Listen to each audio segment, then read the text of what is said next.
Sunda Picture TV. Heureux de savoir que vous êtes là pour suivre cette émission. Une émission qui vous parle des sujets si importants. Aujourd'hui, on va mettre l'accent sur ce qui concerne le sujet de la littérature. Ensemble avec vous, vous allez découvrir notre invité du jour. Il s'agit d'un journaliste et écrivain aussi, M. Junior Edgar Senga. Avec lui, on va développer sur cet ouvrage. Francophonie, politique, perspective en Afrique, celui l'auteur. Vous allez découvrir de quoi il s'agit en termes de matière sur cet ouvrage.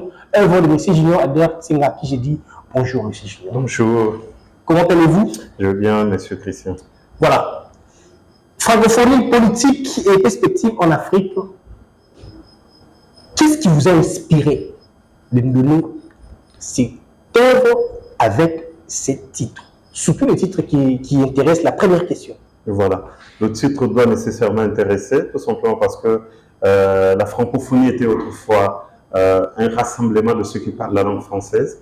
Avec le temps, l'organisation a dû se métamorphoser en une structure politique, une organisation politique. C'est lorsque les implications politiques s'en mêlent que l'organisation va prendre d'autres allures. Alors, sur ce point, lorsque nous intitulons politique et perspective, c'est tout simplement parce que l'organisation a pris d'autres mécanismes qui n'étaient pas les mêmes objectifs du départ, qui ne se reposaient que sur la langue française. Alors, le titre, tout comme la matière abondante, bien sûr, incluse, montre tout simplement le souci que j'avais, moi, l'auteur, de pouvoir, bien sûr, non seulement présenter en 4 grandes parties mathématiques, mais rentrer à l'intérieur avec des détails pour structurer en 4 parties des matières, beaucoup plus en 5 chapitres, pour présenter l'organisation internationale de la francophonie, mais aussi tous les États membres, bien sûr, de l'OIF, et puis faire un état de lieu de chaque État membre, bien sûr, au niveau de l'Afrique, parce que l'accent est mis sur l'Afrique. Il y a la présentation même de l'OIF, bien sûr, qui est épinglée en tout début.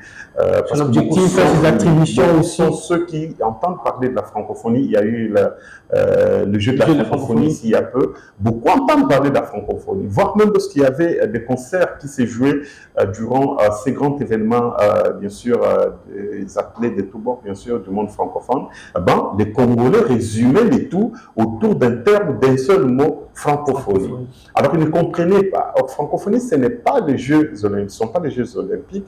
La francophonie, c'est toute une grande organisation internationale qui, au départ, était un rassemblement des pays qui parlent la langue française. Au fil du temps, l'organisation a dû prendre d'autres allures. Eh bien, les objectifs s'en ont ajoutés pour parler des principes démocratiques, de la solidarité entre États membres et de la promotion de la langue française et la promotion des droits humains et tant d'autres, bien sûr, matières qui s'en ont ajoutées autour de l'Organisation internationale de la francophonie. Mais à l'intérieur, je présente surtout la République démocratique du Congo qui est le plus grand pays francophone. Nous y arriverons, nous y arriverons. Il y a une question que je veux juste introduire pour vous accompagner ou accompagner votre pensée. Il y a ceux-là qui pensent que le jeu de la francophonie, c'est la seule et unique activité qui présente l'OIF. Est-ce que vous pouvez nous expliquer, parce que j'ai lu cet ouvrage, j'ai vu quelque part où vous avez eu à répartir même les tâches, le fonctionnement, à expliquer le fonctionnement de l'OIF. Est-ce que le jeu de la francophonie est une branche des activités de l'OIF ou c'est l'activité principale de l'OIF? Non, non, ce sont juste des jeux qui accompagnent l'OIF, disons. Ce sont des jeux créés par les États membres. Avec l'objectif, c'est dans le souci de pouvoir consolider les liens entre les États membres. Que ces États membres aient à conférer, à se rencontrer. Pourquoi? Parce que lorsqu'on parle de l'Organisation internationale de la francophonie, non seulement de l'OIF, mais de n'importe quelle organisation internationale à travers le monde, la plupart de rencontres ont axé sur les sujets politiques. Ce sont les politiques, les présidents de république, des États, ce sont les chefs de gouvernement qui doivent se rencontrer pour tabler sur certaines matières. Alors, ici, dans l'OIF, on a essayé un peu de dégager une branche sportive et culturelle pour chercher maintenant à faire en sorte que la population trouve sa part. Et ce sont ces jeux qui permettent à ce que la population se sente aussi concernée dans l'organisation en dépit des chefs de gouvernement et des chefs des représentants politiques qui se rencontrent d'une manière régulière presque chaque année. Donc, c'est un peu ça. Mais il y a beaucoup d'activités qui sont beaucoup plus des activités politiques, culturelles et des activités éducatives aussi, parce que l'OIF a tout un fonds, n'est-ce pas, spécialisé, un budget spécialisé en matière de soutien à l'éducation, de soutien à l'activité de la femme et beaucoup d'autres activités, bien sûr. Si on rentre dedans, ça va nous prendre presque tous les temps. En lisant cet ouvrage, j'ai eu un peu de la confusion quelque part, parce que vous avez expliqué l'OIF. Et le fond, les explications, dans quelque part ici, vous avez encore retourné contre l'OIF. Ça m'a un peu étonné, parce que vous avez parlé du bon fondé, de la mission, l'objectif, les attaches, les appanages de l'OIF. Mais quelque part, vous avez eu aussi à démontrer à l'opinion que l'OIF représente aussi un danger pour l'Afrique. Qu'est-ce qui vous a inspiré d'être si dur, pour ne pas dire vous-même contribué par rapport à l'explication de l'OIF pour montrer au monde la face cachée? Non, ce n'est pas le fait d'être dur. Je me suis insurgé comme étant un analyste. Comme tout bon analyste, un analyste, ce n'est pas quelqu'un qui prend la position de l'OIF et puis reste là. Non. J'ai présenté l'OIF, ses objectifs, ses démarches, son fonctionnement quotidien. Cela n'empêche que je présente maintenant la vraie façon de faire par rapport aux objectifs. Qui semble être absurde. Dans chaque État, vous avez des constitutions, des lois de chaque république qui accompagnent le fonctionnement de leurs institutions. N'empêche qu'il y ait des dirigeants récidivistes qui peuvent marcher contrairement à la loi. Alors, cela ne veut pas dire que les lois de ces pays sont d'office effacées. Les lois sont bel et bien là. Mais c'est la faisabilité, la mise en application de ces lois qui pose problème. C'est justement ça le problème. Je vois les objectifs de l'OIF. Je rentre maintenant dans la façon de faire des dirigeants et des puissances surtout qui sont membres de l'OIF. Est-ce que ces puissances aident les faibles à se relever? Et vous allez voir que ces puissances ne pensent qu'à elles-mêmes et que les objectifs tant poursuivis depuis toujours par l'Organisation internationale de la francophonie ne restent depuis sa création qu'au bénéfice de grandes puissances de l'organisation. Et les plus faibles disparaissent sur tous les plans. Vous allez retrouver un pays s'élève contre un autre, alors qu'au sein de l'OIF, on prône la solidarité entre et tous les pays membres de l'OIF, c'est un pour réagir, condamner ce qui est dans le Mais fond. c'est ça. Vous allez voir un pays de l'OIF qui s'élève contre un autre pays de l'OIF dans un circuit d'un conflit armé. Et vous ne verrez pas l'organisation politique de cette structure s'élever pour condamner ou assister celui qui est faible ou qui est attaqué. Alors ça se voit presque partout en Afrique francophone. Aujourd'hui, vous avez des coups d'État en répétition, tout simplement parce que les gens en ont marre, ils sont dans la francophonie. Mais la politique même au sein de la francophonie n'est pas en faveur des pays du tiers-monde. Les tiers-monde sont censés se débrouiller et se battre à leur façon pour s'en sortir. Entre-temps aussi, ce n'est pas facile parce que vous avez des puissances telles que la France au sein de l'OIF qui pouvaient être la voix des pays pauvres au niveau du Conseil de sécurité des Nations Unies.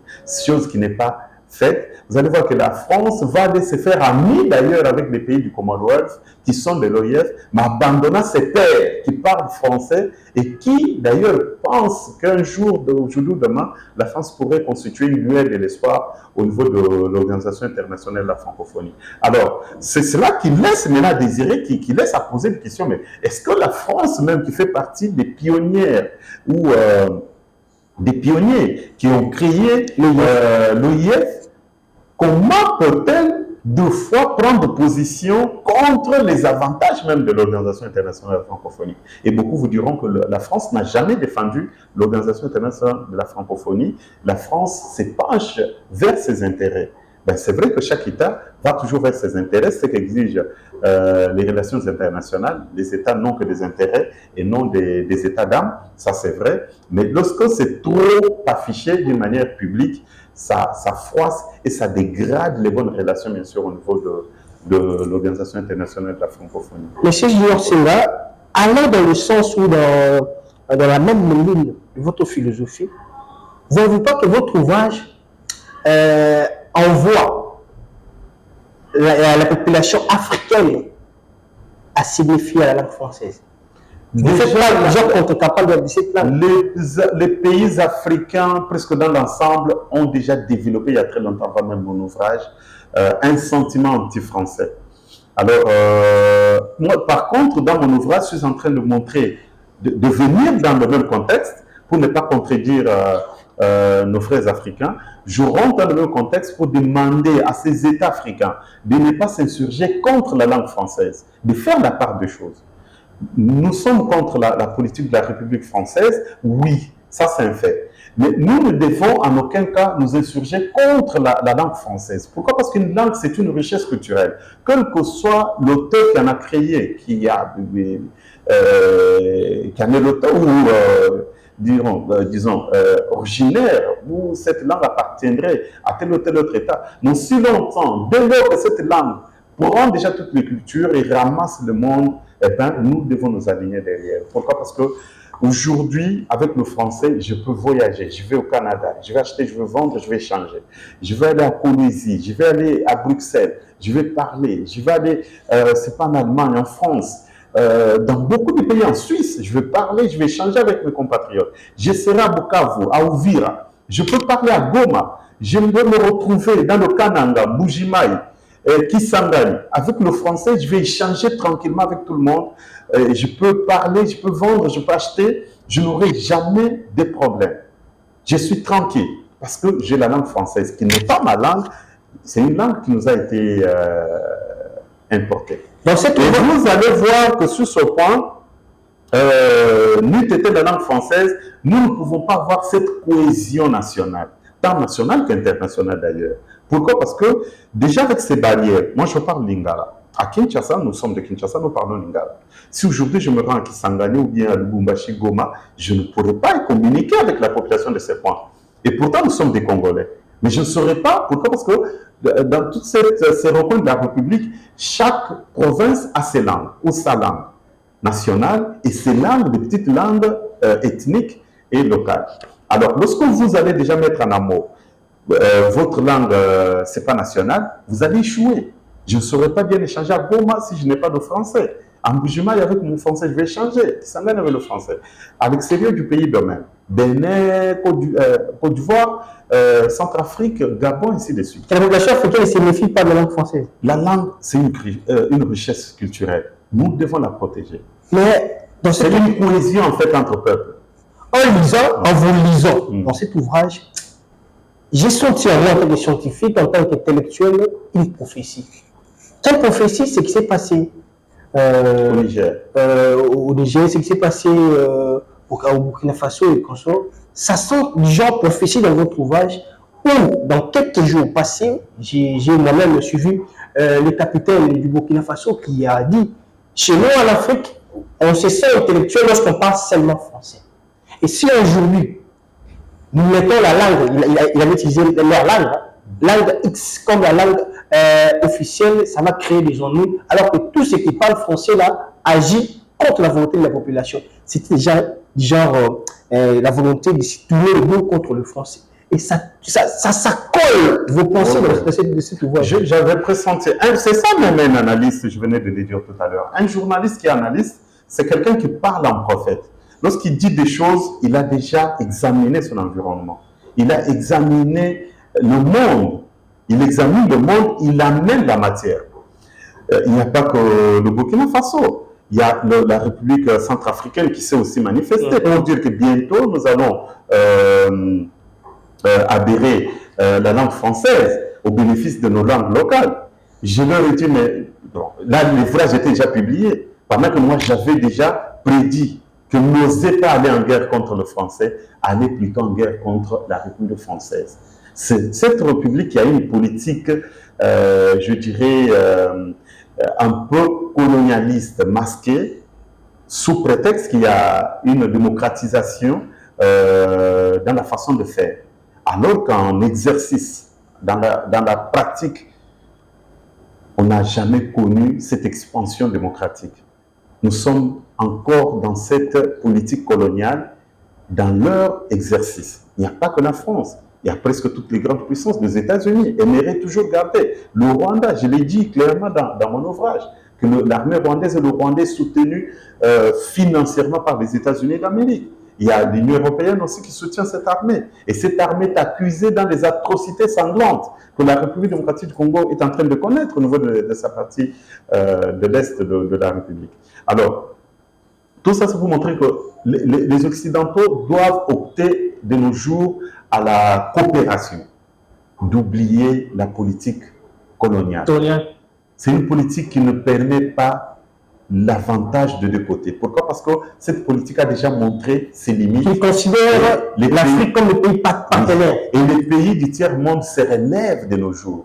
Ces pays sont en train d'aller vers de signer des contrats de partenariat diplomatique et militaire et sécuritaire avec ceux qui se disent anti-colonialisme.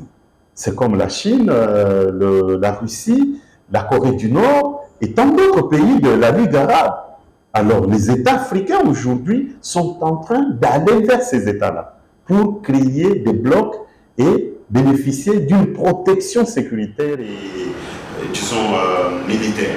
Voilà. Alors, sur ce point, c'est l'Occident qui en perte de vitesse.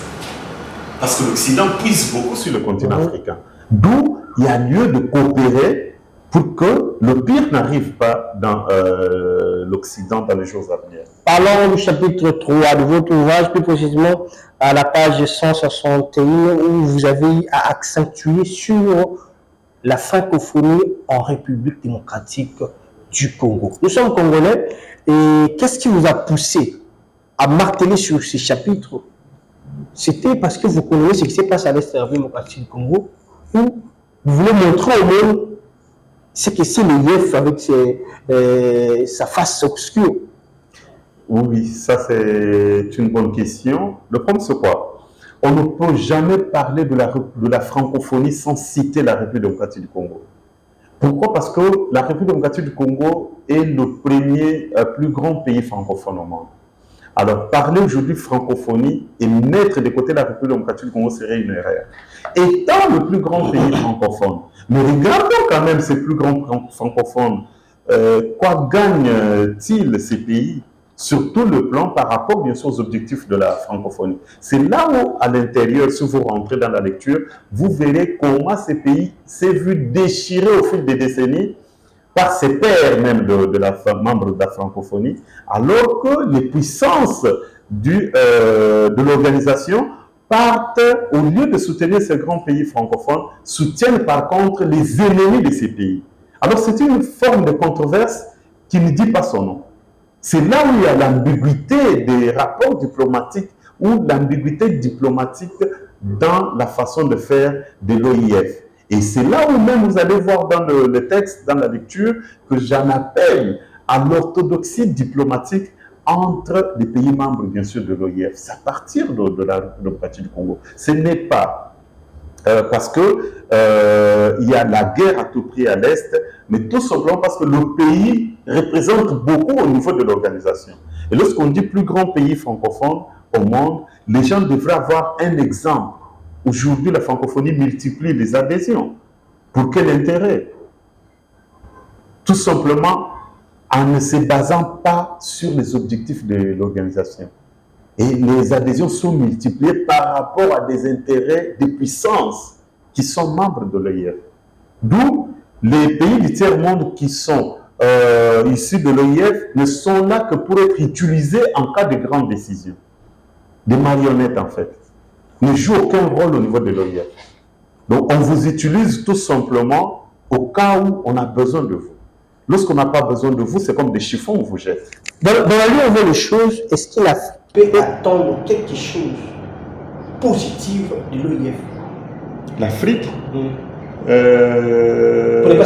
déjà, l'allure est très mauvaise pour l'OIF. Nous sommes dans un élan, je dirais, dans un élan révolutionnaire. Alors, dans un élan révolutionnaire, on ne peut pas directement donner l'expertise sur ce point dans ce sens-là. Parce que s'attendre, c'était à l'époque. Là, ils s'attendaient de quelque chose venant de l'OIF que cette Afrique-là n'a jamais reçu de cette organisation. Alors, à l'allure où chacun commence à se faire des acquaintances ou des contrats diplomatiques autrement avec les autres pays un peu qui sont contre la politique coloniale, comme je venais de les citer ici, la Chine, entre autres la Russie, et la Ligue arabe, quelques membres de la Ligue arabe, vous avez la Corée du Nord, mais à cette allure, je ne crois pas que les gens restent toujours les pensées tournées vers l'OIF pour s'attendre à quelque chose. Les gens sont déjà fatigués, sont dans un élan révolutionnaire, et lorsqu'on est dans un élan révolutionnaire, reculer, je ne crois pas que ça soit facile. Ils peuvent reculer dans le sens politique. Je dirais quoi? Dans ce sens où ils vont faire semblant, comme l'Occident toujours fait semblant, face aux Africains. De dire que je suis avec vous alors qu'il n'est pas avec les Africains. De même aussi, les Africains vont jouer maintenant le même rôle pour montrer aussi à l'Occident que nous sommes avec vous, alors qu'ils ne sont pas avec eux. Ça, c'est dans les sous des cartes, il y a des contrats, des acquaintances qui se ramifient avec ceux qui se disent anti-colonialistes, anti-politique coloniale. Voilà. Allons-y à la page 197, précisément chapitre 5 de votre ouvrage, où j'avais eu vraiment le temps de lire ça encore avec beaucoup de curiosité. Pour moi, c'est une particularité. Raison pour laquelle je vous ai posé la question à la leçon, se demander quelle est la particularité de votre ouvrage. Parce que moi, en tant que lecteur, j'avais lu une particularité ici. Mais avant d'y arriver, il y a une petite question de curiosité qu'un Congolais m'avait posée, en lisant ensemble avec lui. Il a dit, j'ai senti l'honnêteté intellectuelle de l'auteur de cet ouvrage, mais moi, en tant que Congolais, ça m'a arrêté. Il a dit, cet auteur reconnaît les atrocités qui se vivent à l'est du pays avec le Rwanda, mais en détaillant les pays membres de l'OIF, il a vanté le Rwanda.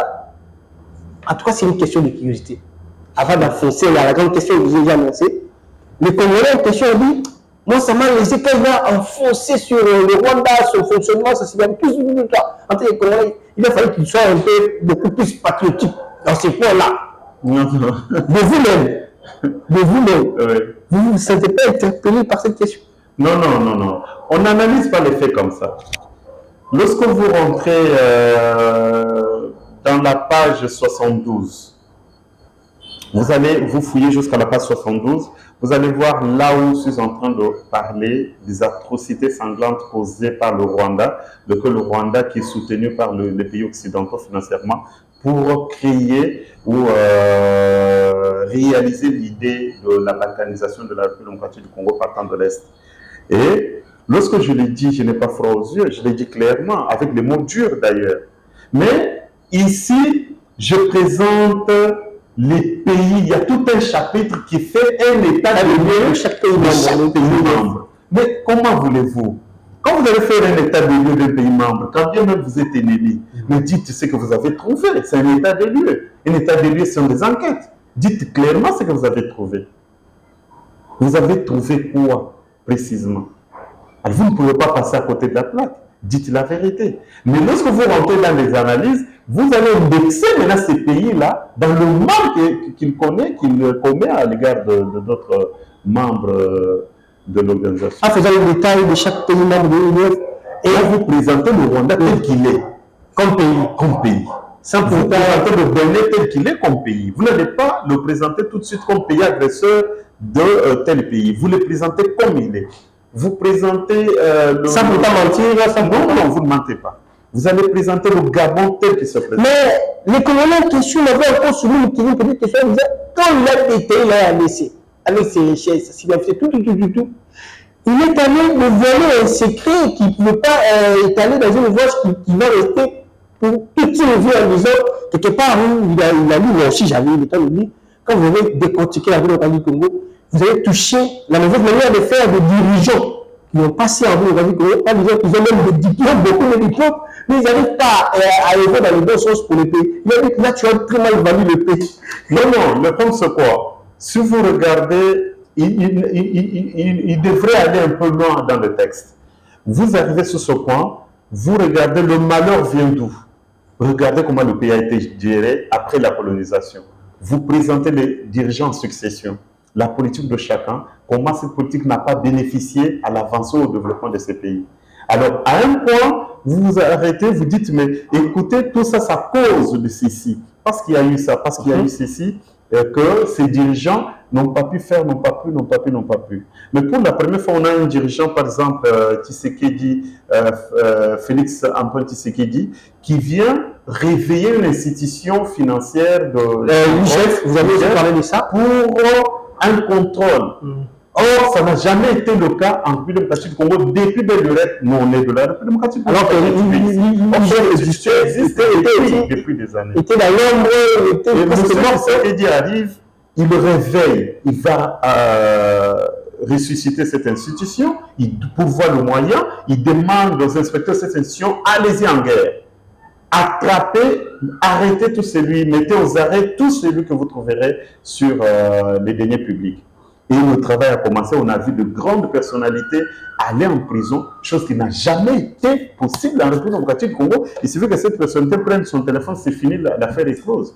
Il ne peut même pas voir la porte de la prison. Aujourd'hui, ce n'est pas le cas. La prison centrale de Makala, de Kinshasa, est connue pour avoir incarcéré beaucoup de grandes personnalités de la République, des ministres en fonction, des ex-ministres, des gouverneurs en fonction, des ex. Donc tout ça, c'est pour montrer qu'il y a quand même quelqu'un qui a réveillé quelque chose. J'ai démontré, arrivé à ce point, je dis, mais quand même, il y a eu lieu de l'espoir parce que c'est lui qui est en place. Pendant que j'écris cet ouvrage, il fait ça, il fait ça, il fait ça. On a vu quand même une autre façon de faire. Voilà, parlons de la page, revenons à la question qui touchait la page 197 au chapitre 5 où vous avez parlé de le français en pensée, ma philosophie linguistique. Mais si j'ignore cela en tant que journaliste et écrivain, mais j'étais estomaqué. Comment vous voulez remplacer les pensées qui existaient déjà de grands philosophes qu'on a tous lus et connus par la lecture toujours ou la littérature pour instaurer vos philosophies ou votre philosophie qui est aussi claire et qui s'adapte aux réalités actuelles? Qu'est-ce qui vous a inspiré? Qu'est-ce qui m'inspire? Moi, je suis en train de révolutionner le monde. Je révolutionne le monde, je me dis, mais nous tous, nous continuons à exploiter les pensées de grands auteurs qui nous ont légué des pensées philosophiques nobles, mais qui malheureusement s'est rallié à leur époque. Je suis parti de là. Qui ne s'accrochent pas. C'est différent. Descartes n'a pas connu des TGV, des trains à grande vitesse, n'a pas connu des missiles parasoniques. Voilà, ils s'attendaient. Ils n'ont pas connu tout ce que nous avons comme haute technologie aujourd'hui, téléphone mobile, des androïdes, Jean-Paul Sartre, Simone de Beauvoir, Molière, Diderot, René Descartes. Ils sont tellement nombreux, ils n'ont pas connu ce que nous vivons aujourd'hui. Des imprimantes comme ça, un peu, vous avez une petite portion, vous pouvez poser comme vous voulez sur votre des ordinateurs. Ils n'ont pas connu ça, ils écrivaient comme ça la plume. Ils n'ont pas connu tout ça. Alors, on peut dire que leur philosophie était beaucoup plus cohérente par rapport à l'époque où ils vivaient. Et nous sommes à cette époque, nous continuons malheureusement dans nos systèmes éducatifs à utiliser leurs pensées dans des universités et autres institutions scolaires. Alors je me dis, mais on ne peut pas continuer avec le même système éducatif. Des gens qui ont légué des pensées qui datent des siècles pendant que nous ne vivons pas la même époque. D'où il y a lieu de régénérer, de refabriquer ou recréer la philosophie du langage. Et c'est comme ça que je me suis dit, non, étant écrivain et penseur, je dois mettre sur pied une autre philosophie qui doit remplacer, pas remplacer, mais qui doit en fait accompagner, pas remplacer. Ma philosophie ne remplace pas les Descartes. accompagne. Alors, les gens vont commencer maintenant à retrouver des pensées qui sont valables pour notre époque et les pensées qui, effectivement, sont valables pour l'époque plus ancienne. Descartes et les Jean-Paul Sartre. Il y a une pensée qui m'a aussi touché. Vous allez aussi nous permettre de nous expliquer quelques pensées. Et si vous avez écrit l'homme ne vit pas parce qu'il voit les autres vivre, mais plutôt parce qu'il existe. Oui, il y en a plusieurs, mais si c'est celle-là qui attire ton attention, ça veut dire, toi, Christian, tu dois vivre selon tes idées, selon tes pensées, selon tes projets, que personne n'arrête ce que toi tu as en tête. Alors, toi aussi, en vivant avec tes pensées-là, non seulement que personne n'arrête, mais ne lâche pas ce que toi tu conçois en tant qu'intellectuel ou quelqu'un qui réfléchit bien, même si vous n'avez pas beaucoup étudié, mais pour aller embrasser ce que vous avez vu auprès de l'autre, ou ce que vous avez vu dans les mains des autres. Ce serait mal embrassé. Regardez ce que vous concevez, en concevant le monde à sa manière, que ce monde connaîtra son expansion et son développement. Vous comprenez, c'est sur ce point-là, que chacun soit original, que chacun crée pour les autres, que nous ne soyons là pas que pour convoiter, envier et reproduire ce que je viens de voir. Non, mais de penser, créer et palper. C'est très important. C'est ça, ne pas vivre parce que je vois l'autre vivre, mais je vis parce que j'existe. C'est très important. Vous avez écrit, en tout temps sommeil, une valeur. Une valeur. C'est ça. Ça, c'est notre période. Les gens ont tendance à vivre... Ça s'accroche vraiment. Les gens ont tendance à vivre actuellement dans la méfiance. Lui est caméraman, moi je suis journaliste, j'écris des livres, lui n'a pas de valeur à mes yeux. Or, pour que cette émission soit réaliste, il fallait qu'un caméraman soit là. Et grâce à lui, je serai suivi par tout le monde. Donc il n'y a pas de sous-homme. Lui, il n'y a pas de sous-homme. C'est juste ça mon problème. J'aime pas que les gens voient les autres différemment. J'aime que les gens accordent de la valeur à tout le monde. Ataza Moutaliboma dans la rue, excusez-moi, là vous me suivez si vous écoutez un peu de Lingala, Ataza Moutaliboma na balabala, accorder de la valeur à cet homme, à cette femme. Je veux même jusqu'à dire que c'est un fou, c'est un malade mental. Mais dans la densité nationale de son pays, cette personne est comptée comme étant un membre à part entière. Voilà.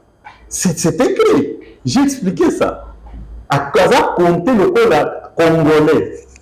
C'est pour ça une mentalité. Et on sait qu'au Congo, il y a 100 millions d'habitants. Pas les 100 millions. Il y a 6 millions dedans. Il faut le considérer. Mais le considérer. En inventant c'est votre philosophie, vous n'avez pas eu un peu, comme on dit en Lingala, de Bangui, père en français, de confronter vos pensées aux pensées de ces grands philosophes? Non, on va avoir peur. Pourquoi? Lorsqu'on crée le monde, on le recrée. On n'a pas peur. NASA aujourd'hui remplit ceux qui font la Lune et vous entendrez même avec le temps vous dire qu'ils vont encore aller trafiquer autour du Soleil. Mais ils n'ont pas peur. Ils sont en train de révolutionner seulement la Terre. Révolutionner en fait. Révolutionner la Terre, révolutionner le monde. Lorsqu'on s'engage à révolutionner le monde, on ne doit pas avoir peur. On doit aller vers... Il y a beaucoup de choses. Par exemple, le muet, ce n'est pas seulement celui qui n'a pas de langue, mais un ignorant loquace. Quelqu'un qui est ignorant et qui parle beaucoup là où il y a du monde, c'est lui, c'est celui-là qui est muet. Ce n'est pas celui qui a perdu sa langue. Non, c'est le vrai muet dans ce monde. C'est un loquace parmi quelqu'un qui parle beaucoup alors qu'il n'a pas de bonnes idées. C'est très impressionnant. C'est beaucoup. Hein? Est-ce que, parce que je suis déjà à la télé, c'est le temps, où est-ce qu'on peut prendre, où on peut s'en procurer, c'est cet ouvrage? L'ouvrage, moi-même, il faut aller chez Wallonie Bruxelles, au centre Wallonie Bruxelles. Pour ceux qui sont à Kinshasa, ils peuvent aller au centre Wallonie Bruxelles. À part Wallonie Bruxelles, je devrais mettre encore le point sur les i avec la halle de la Gombe, le centre culturel français, malheureusement. On n'a pas trouvé un compromis, mais ça promet encore. Bon, l'ouvrage a été publié en France. Il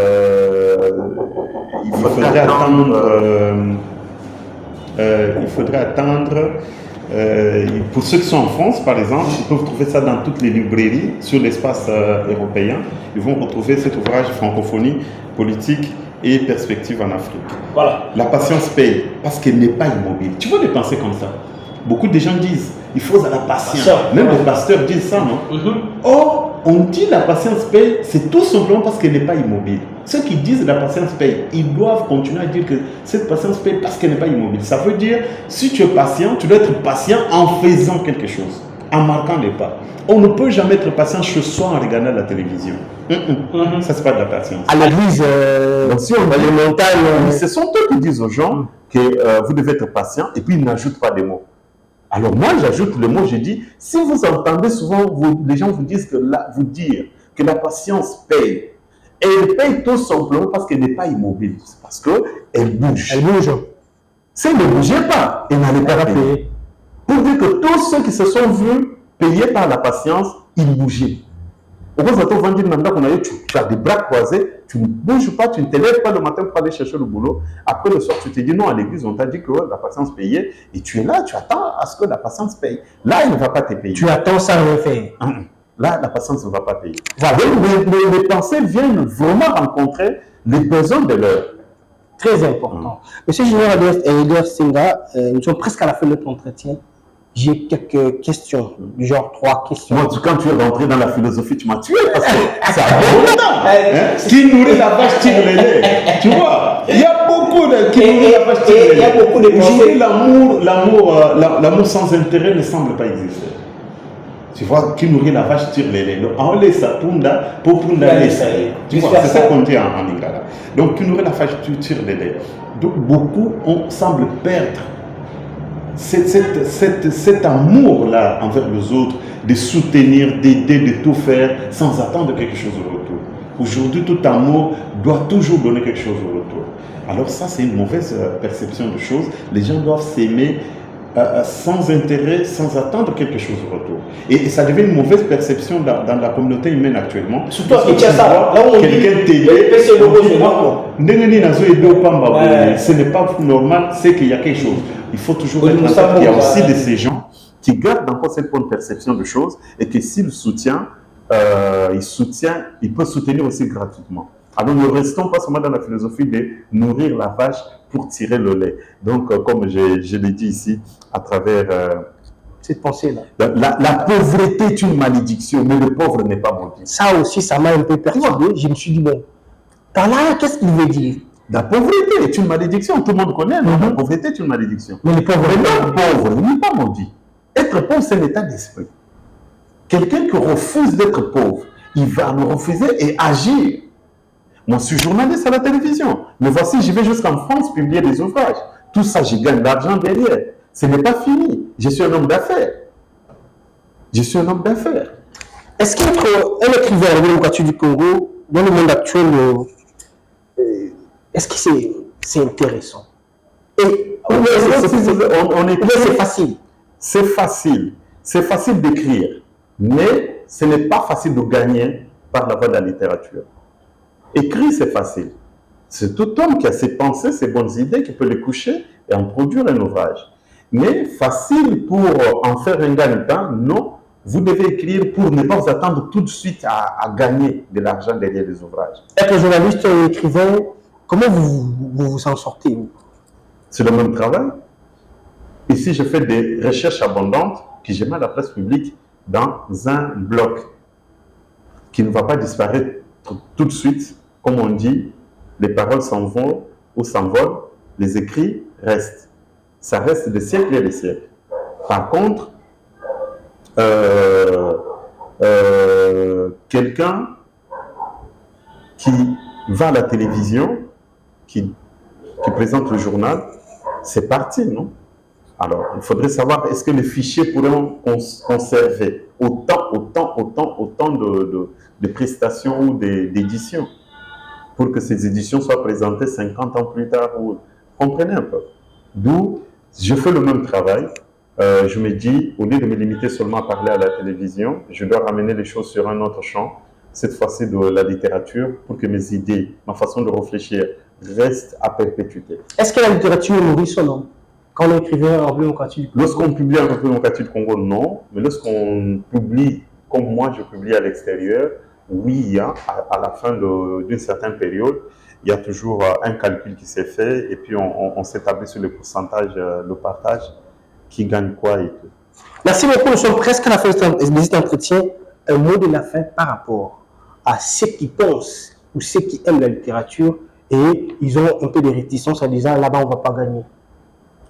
Ayez le courage de faire, de tout faire alors. Pas tout dans l'illégalité, mais tout qui cadre avec la loi. Faites tout votre possible pour que nous puissions relancer l'Afrique. Nous avons reçu cette mission de ne pas nous plaindre, de créer les voies et moyens pour que l'Afrique se mette debout. La République démocratique du Congo doit se réveiller demain comme étant le plus grand pays francophone au monde et au centre de l'Afrique. Nous devons concourir à son progrès intégral. Nous, ces fils et filles de la République démocratique du Congo, nous devons unir nos efforts. Alors nous le faisons sur l'angle de la littérature, certains le feront par d'autres voies. Il faut chercher, il faut fouiller, il faut réfléchir, il faut observer l'environnement. Qu'est-ce qui va, qu'est-ce qui ne va pas? Récupérer ces idées-là, chercher comment tabler autour de ces idées et matérialiser ces idées. Voilà, c'était là Junior Edgar Senga, journaliste et écrivain. Et je nous rappelle ou informe que ce n'est pas le tout premier ouvrage, ça, c'est le troisième, si je ne me trompe pas. Le premier ouvrage, c'était Ma pensée. Mes pensées, ma gloire. Mes pensées, ma gloire et les individus sexuels. Et puis, c'est le troisième ouvrage, Francophonie, perspective en Afrique. Merci d'être là pour nous. Merci d'expliquer en long et en large sur votre œuvre. Et merci à vous aussi. Les abonnés de Souda Picture TV, continuez de liker, partager, commenter les émissions que nous mettons à votre disposition. Nous sommes là pour vous servir. Merci à Glenn, merci à Karami Mbungu. Et merci à vous qui nous suivez partout. Restez scotchés et pensez. Prenez soin de vous car chaque jour est une vie. Au revoir. Souda Picture TV.